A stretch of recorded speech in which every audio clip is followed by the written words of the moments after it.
एक पर्स में भी लेके घूमते हैं, आधार कार्ड उसमें रामगढ़ जिला लिखा हुआ है। ये किसका देना है? ये माननीय श्री चंद्र प्रकाश चौधरी का देना है, आसू पार्टी का देना है, हमारा नेता सुदेश महतो का देना है। तो उसके अलावा आप जाइए तो दो प्रखंड बना, दूली प्रखंड बना, चितरपुर प्रखंड बना। 3 साल में किसी तरह का कोई काम नहीं कर पाया, तो लोगों को बरगलाने का, फिर यही इमोशनल कार्ड खेलने का जो है ये लोग प्रयास कर रहा है। कहीं कोई नहीं फंसाया, सरकार आपका है, सिस्टम आपका है, आप न्यायालय का सम्मान करें, हम यही बोलेंगे, क्योंकि न्यायालय से बड़ा कोई नहीं होता। ये नीति, नियोजन नीति सिर्फ राजनीतिक मुद्दा बन के रह जाएगा या फिर यहाँ के लोगों के लिए बनेगा भी? क्योंकि आजसू भी सरकार में रही है, जेएमएम भी सरकार में रही है, कांग्रेस भी रही है, बीजेपी में भी रही है, तो कभी गेंद उस वाले में चली जाती है, कभी इस वाले में चली जाती है, और यहाँ बीच में पिस्ता कौन है? पब्लिक। बीच में पिस्ता कौन है? नौजवान। तो क्या है इसका कुछ सोल्यूशन है आपके नज़र में? 70-75 वर्ष आप शासन किए हैं, आपका जितना पैसा है उतना कांग्रेस आसू पार्टी के पास पैसा है, आसू पार्टी के नेता पास पैसा है, धनबल का तो आप यूज कर रहे हैं। आरोप दूसरा पे लगाने से पहले आप अपने गिरबान में जो लोग आरोप लगाते हैं उन लोग को देखना चाहिए। आपका शासन है, आपका टोटल व्यवस्था है, और आप धनबल।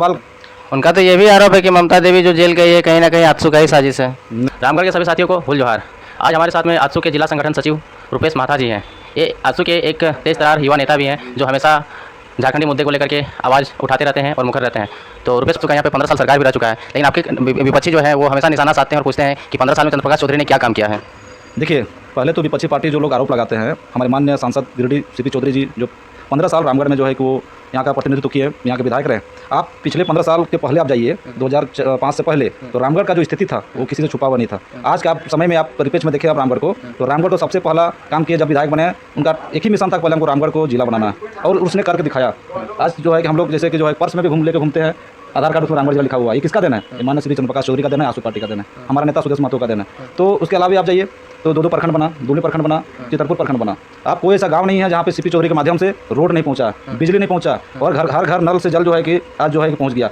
आप जो है स्वास्थ्य के मामले में बात कीजिए तो जितने भी आपका सदर अस्पताल है सब कुछ चकाचक किया गया है। शिक्षा के मामले में जो है कि झारखंड का पहला महिला इंजीनियरिंग कॉलेज आपका गोला में खुला, उसके अलावा इंजीनियरिंग कॉलेज खुला मुरबंदा में, और अनेक प्रकार के जो है संस्थानों का यहाँ पे जो है लगाने का काम किया और यहाँ के लोगों को आगे बढ़ाने का काम किया। कोई नहीं बोल सकता है कि विकास के मामले में सीपी चौधरी जितना किया है उतना कोई नहीं कर सकता किया होगा। 81 विधानसभा में सबसे 1 नंबर में कोई किया है विकास के मामले में तो वो सुदेश महतो अपना सिल्ली विधानसभा और चंद्र प्रकाश चौधरी अपना रामगढ़ विधानसभा किया है। अभी चुनाव होने वाला 27 फरवरी को, तो उसमें आप लोग क्या देख रहे हैं? पब्लिक के बीच में जा रहे हैं, बार बार दौरा कर रहे हैं, विभिन्न प्रखंड में, जिला में, विभिन्न प्रखंड में जा रहे हैं, विभिन्न गाँवों में जा रहे हैं, तो उसमें पब्लिक का कैसा रिस्पॉन्स मिल रहा है? देखिए, पब्लिक चूँकि समझ चुकी है, जिस तरह से पिछला 2019 का चुनाव में विपक्षी दल जो है उस समय की विधायिका जो है कि और सरकार हेमंत सोरेन सरकार जिस तरह से युवाओं को, छात्रों, नौजवानों को, सैया जल सैया को, पारा टीचरों को जिस तरह से गुमराह करके बहुत प्रकार के जो है झूठे वादे करके और लोगों को बरगला के वोट लेने का काम किया, उन सभी वादों खिलाफी को लेकर हम लोग पब्लिक के बीच में जाएंगे और जो है कि पब्लिक को बताने का काम करेंगे कि जो वर्तमान सरकार जो है वो जो वादा किया था कि हम हर साल 5 लाख नौकरी देंगे, हर साल जो है कि हर महीना जो है कि बेरोजगार छात्र छात्राओं को 5,000 रुपया, जो स्नातक हैं और जो स्नातकोत्तर हैं उसको 7,000 रुपये देंगे। इस तरह से बहुत सारे जो है कि वादा जो लोग किया था, झूठा वादा किया था, उसके खिलाफ में हम लोग जो है पब्लिक के बीच में जाएंगे और सरकार के जो है विफलता को हम लोग बताने का काम करेंगे। वो तो बोल रहे हैं कि रघुवर दास की सरकार में जब आजसू पार्टी सरकार में थी पिछले 5 साल, पहली बार जब गठबंधन का सरकार बना 5 साल का जो कार्यकाल पूरा किया, उस कार्यकाल में तो डबल इंजन की सरकार थी, लेकिन एक भी जेपीएससी नहीं हुआ युवाओं के लिए और बेरोजगारों के लिए, लेकिन हमने तो जेपीएससी करा के इसको क्लियर भी कर दिया, ज्वाइनिंग भी करा दिया। आप देखे होंगे कि रघुवर दास सरकार में जितना वैकेंसी निकला, आप जहाँ दरोगा का बात कर लीजिए, जहाँ जेपीएससी में जैसे जो है कि आप रामगढ़ के ही उदाहरण ले लीजिए, यहाँ पे बहुत सारे अनिल भैया लोग हैं, है ना, बहुत सारे ऐसा युवा का जो हुआ जिसका घर का स्थिति बहुत दयनीय था, लेकिन साफ सुथरा वैकेंसी हुआ जिसकी वजह से सभी गरीब छात्रों को भी जो आज बीडीओ सीओ दरोगा में आपको नजर दिखते होंगे आपको। उनके कार्यकाल में आपका टीचर का वैकेंसी निकला, कछपाल का निकला, वनरक्षी का निकला, पुलिस का निकला, दरोगा का निकला, बहुत प्रकार के वैकेंसी और साफ सुथरा वैकेंसी लिया गया। लेकिन वर्तमान आप देखे होंगे कि सरकार आते ही आपका किस तरह से जेपीएससी का आप जैसे बात किया, किस तरह से जो है कि सिलसिलेवार रोल नंबर जो आप देखे होंगे कि एक कमरा में है तो सब पास कर गया। बड़ा आंदोलन भी हुआ था, आप देखे होंगे, आप लोग भी आंदोलन उसको कवरेज भी किए थे कि किस तरह से आप जो है कि ऐसा नहीं होता है कि एक जितना एक रूम में है सब तेजे टैलेंटेड लड़का बैठा था। इससे साफ पता चलता है कि कितना घपला और कितना जो है उस रिजल्ट में जो है कमियां नजर आई थी। आपके विपक्षी कांग्रेस पार्टी का आरोप है कि आप लोग धनबल का ज़्यादा इस्तेमाल करते हैं चुनावी रैली में, सभा में। धनबल का कौन यूज करता है वो तो दिखने को मिल रहा है रामगढ़ में। आपका राष्ट्र पार्टी है, आप जो है कि देश में 70-75 वर्ष आप शासन किए हैं, आपका जितना पैसा है उतना कांग्रेस आसू पार्टी के पास पैसा है, आसू पार्टी के नेता पास पैसा है, धनबल का तो आप यूज कर रहे हैं। आरोप दूसरा पे लगाने से पहले आप अपने गिरबान में जो लोग आरोप लगाते हैं उन लोग को देखना चाहिए। आपका शासन है, आपका टोटल व्यवस्था है, और आप धनबल का यूज तो वो लोग कर रहा है। आरोप हम लोग पे लगाने से पहले एक बार सोच लें। उनका तो ये भी आरोप है कि ममता देवी जो जेल गई है कहीं ना कहीं आजसू का ही साजिश है। नहीं, ये जो है आपका जो आरोप लगाता है लोग, ये बस आपका क्या विकास ये लोग नहीं कर पाया, 3 साल में किसी तरह का कोई काम नहीं कर पाया, तो लोगों को बरगलाने का, फिर ये इमोशनल कार्ड खेलने का जो है ये लोग प्रयास कर रहा है। कहीं कोई नहीं फंसाया, सरकार आपका है, सिस्टम आपका है, आप न्यायालय का सम्मान करें, हम यही बोलेंगे, क्योंकि न्यायालय से बड़ा कोई नहीं होता है। जो भी आरोप लगा रहे हैं ये निराधार है, इसमें कहीं कोई सच्चाई नहीं है। झारखंड आंदोलन में आप लोग देखे होंगे कि आजसू का बहुत ही बड़ा योगदान था। तो जैसे ही झारखंड बना उसके बाद में जो पहला बीजेपी का सरकार बना उसमें सुदेश महतो भी मंत्री बने हुए थे। तो आपके विरोधी का आरोप भी है कि अगर स्थानीय नीति नियोजन नीति अभी तो बहुत दिन से लटक रहा है और बहुत हेर फेर हो रहा है, फुटबॉल की तरह कर दिया है, कभी उधर से मारता है कभी इधर से मारता है, कभी राज्यपाल से वापस हो जाता है। अभी तो झारखंड में रिसेंटली नया राज्यपाल का भी मतलब स्थानांतरण हुआ है और नए राज्यपाल भी आए हैं। तो उनका कहना है कि अगर सुदेश महतो चाहते तो 2003, 4, 5 के टाइम में ही वो स्थानीय नीति नियोजन नीति बना देते, लेकिन उसको सिर्फ राजनीतिक मुद्दा बना करके टाल के रखा है। नहीं, ऐसा कुछ नहीं है। अब जो नेता लोग जैसे जो है आरोप लगाता है, हम यही वाला बताना चाहेंगे कि आप लोग भी देखते होंगे कि आजसू पार्टी चाहे सरकार में रहे या ना रहे, झारखंड हित के मुद्दों को लेकर हमेशा मुखर रही है, चाहे वो खतियान आधारित स्थानीय नीति की बात हो, नियोजन नीति की बात हो। आप सुदेश महतो को बनाइएगा पारा टीचर और आप बोलिएगा कि हमको हेड मास्टर वाला काम करने के लिए, पहले तो सुदेश महतो का मुख्यमंत्री बनाइए और नहीं काम करके दिखाते हैं तो फिर उनको जो है कि सत्ता सुधारने का काम कीजिएगा या उनके खिलाफ आप आवाज उठाने का काम कीजिएगा। आप किसी तरह पारा टीचर बने हैं, आप उनको दबाव दो, किसी तरह दो को 3 को विधायक रहते हैं, वो कैसे कर सकते थे? उनको पूरा सत्ता दीजिए, उसके बाद इस तरह का आरोप लगाए तो बेहतर होगा।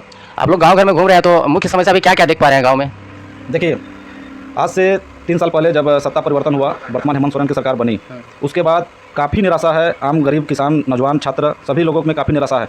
आप देखते होंगे पहले जिस समय सीपी चौधरी साहब थे माननीय सांसद, इस क्षेत्र का जो प्रतिनिधित्व करते थे, उस समय जो है कि यहाँ के गरीब किसान जो भी है, मजदूर जो शादी ब्याह भी, छठी मरखी दुर्घटना किसी तरह का भी समस्या होता था तो हर समय दुख सुख में वो साथ रहते थे। आजसू पार्टी एक परिवार की तरह जो है कि सभी लोगों के बीच में आज तक रही है, हर दुख सुख में साथ देते रही है। लेकिन वो चीज़ वर्तमान के जो अभी जो है कि सत्ता पक्ष के जो है वो लोग इस चीज़ को जो है नहीं पूरा कर पाया, जिसका जो है कि घोर निराशा है आम लोगों में और इसका प्रतिफल जो है हम लोग को मिलेगा। झारखंड में देखा जा रहा है कि बेरोजगारी की समस्या सबसे बड़ी समस्या है। ऐसी परिस्थिति में हेमंत सोरेन की सरकार के द्वारा राज्यपाल के द्वारा भी वो पारित किया जाता है कि 75% जो है वो लोकल लोगों को नौकरी मिलेगा। और क्योंकि रामगढ़ एक औद्योगिक क्षेत्र है, यहाँ पर भी 200 से प्लस ज़्यादा कंपनी है, ठीक है। तो यहाँ पे जब देखा जाता है तो 75% लोकल लेबर या कुछ भी हो सरकारी नौकरी या कंपनी में तो जो उतना जॉब कर नहीं रहे हैं, तो इसमें किसका दोस्त आप देना चाहते हैं? अपने सरकार को देना चाहते हैं या फिर अभी वर्तमान में जो सरकार है? देखिए, आपका जो भी आप औद्योगिक नीति बनाइए, कुछ भी नीति बनाइए, नीति बनाने का निर्धारण करने का काम सरकार की होती है। तो वर्तमान सरकार यदि नहीं कर पा रही है, स्थानीय युवाओं को यदि आप कोई भी औद्योगिक क्षेत्र में या कहीं भी आप यदि उसको नहीं आप वो सेटल कर पा रहे हैं तो आपका सरकार का विफलता है, वो सरकार का गलती है। सरकार नहीं चाहती है कि यहाँ के स्थानीय युवा आप रोजगार मिले, यहाँ के युवा कहीं बाहर काम करने ना जाए, ये चीज़ नहीं सोचती है। अच्छा, आप बताइए, स्थानीय नीति नियोजन नीति सिर्फ राजनीतिक मुद्दा बनकर रह जाएगा या फिर यहाँ के लोगों के लिए बनेगा भी? क्योंकि आजसू भी सरकार में रही है, जमे भी सरकार में रही है, कांग्रेस भी रही है, बीजेपी में भी रही है। तो कभी गेंद उस वाले में चली जाती है, कभी इस वाले में चली जाती है, और यहाँ बीच में पिस्ता कौन है? पब्लिक। बीच में पिस्ता कौन है? नौजवान। तो क्या ऐसा कुछ सोल्यूशन है आपकी नज़र में?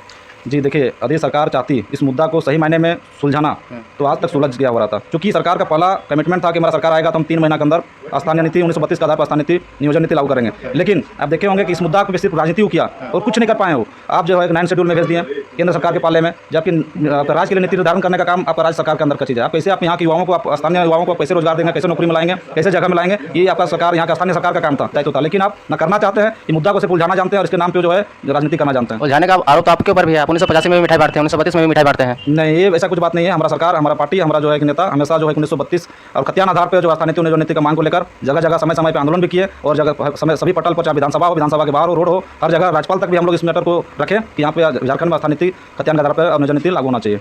तो इस तरह से देख सकते हैं कि आजसू अपनी गिनती गिना रही है और कांग्रेस पार्टी जो अपनी गिनती गिना रही है। लेकिन ये तो जनता का हित का बात है, लोकतांत्रिक देश है। 27 तारीख को जब वोट पड़ेगा और 8-9 फरवरी को जब रिजल्ट आएगा तब देखना दिलचस्प होगा कि रिजल्ट किस पाले में आता है। रुपेश जी, टाइम देने के लिए बहुत बहुत धन्यवाद। बहुत बहुत धन्यवाद आपको भी, आपका चैनल को भी, कि आप इतना समय निकाल के मेरे पास आए, इसके लिए बहुत बहुत धन्यवाद पुनः।